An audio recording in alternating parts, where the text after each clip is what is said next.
حضرت جابر رضی اللہ تعالیٰ عنہ بیان کرتے ہیں، رسول اللہ صلی اللہ علیہ وسلم نے فرمایا، ہر بیماری کے لیے دوائی ہے۔ جب دوائی بیماری کے موافق ہو جاتی ہے تو مریض اللہ کے حکم سے صحت یاب ہو جاتا ہے۔ مشکات المصابیح، حدیث نمبر 4515۔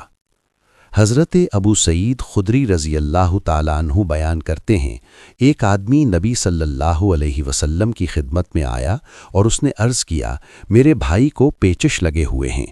رسول اللہ صلی اللہ علیہ وسلم نے فرمایا، اسے شہد پلاؤ۔ اس نے اسے شہد پلایا۔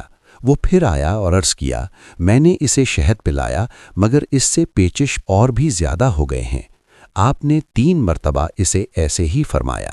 پھر وہ چوتھی مرتبہ آیا تو آپ صلی اللہ علیہ وسلم نے یہی فرمایا، اسے شہد پلاؤ۔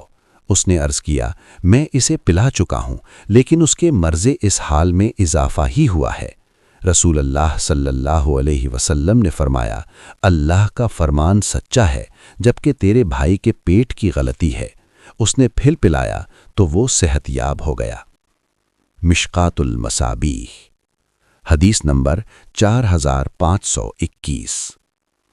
حضرت عبداللہ ابن عباس رضی اللہ تعالیٰ عنہ بیان کرتے ہیں، رسول اللہ صلی اللہ علیہ وسلم نے فرمایا، شفا 3 چیزوں میں ہے، پچھنے لگوانے میں یا شہد پینے میں یا آگ سے داغنے سے، اور میں اپنی امت کو داغنے سے منع کرتا ہوں۔